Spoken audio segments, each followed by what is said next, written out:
மதுரை மாவட்டம் சோழவந்தான் வைகை ஆற்றில் கள்ளழகர் இறங்கும் நிகழ்வை காண வந்த மாணவர் ஒருவர் ஆற்றில் மூழ்கி உயிரிழந்தார். ஆற்றில் மூழ்கிய மற்றொரு மாணவர் மீட்கப்பட்டு உயிருக்கு ஆபத்தான நிலையில் சிகிச்சைக்காக அனுமதிக்கப்பட்டுள்ளார். இது தொடர்பான விவரங்களை தருகிறார் செய்தியாளர் கண்ணன். கண்ணன், வணக்கம். விவரங்கள் என்ன சொல்லலாம்? வணக்கம். மதுரை மாவட்டம் சோழவந்தானில் ஆற்றில் கள்ளழகர் இறங்கும் நிகழ்வை காண வந்து ஆற்று நீரில் மூழ்கிய இரு மாணவர்களில் +1 மாணவன் உயிரிழந்த நிலையில் மற்றொரு மாணவன் உயிருக்கு ஆபத்தான நிலையில் சிகிச்சை பெற்று வருகிறார். விருதுநகர் மாவட்டம் காரியாபட்டி பகுதியைச் சேர்ந்த ஜெயவசீகரன் இவர் அங்குள்ள மேல்நிலைப் பள்ளியில் தற்போது +1 படித்து தேர்வு எழுதி 12ஆம் வகுப்பு செல்ல காத்திருக் கொண்டிருந்தார்.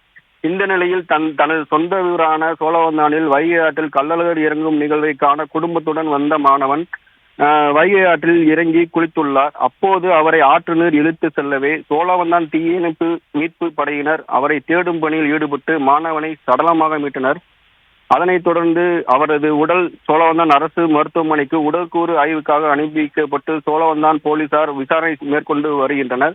அதேபோன்று சோழவந்தான் பகுதியைச் சேர்ந்த 12ஆம் வகுப்பு படித்து தேர்வு எழுதியுள்ள ஐயனார் என்ற மாணவனும் திருவிழாவிற்கு வந்தபோது வைகை ஆற்றில் குளித்துள்ளார். அவரும் நீரில் மூழ்கி உயிருக்கு போராடிய போது அருகில் இருந்தவர்கள் மீட்டனர்.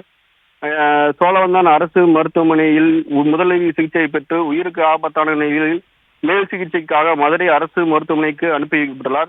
திருவிழாவிற்கு வந்த இடத்தில் 2 மாணவர்கள் வைகை ஆற்றில் மூழ்கி அதில் ஒரு மாணவன் உயிரிழந்த சம்பவம் அப்பகுதியில் பெரும் சோகத்தை ஏற்படுத்தியுள்ளது.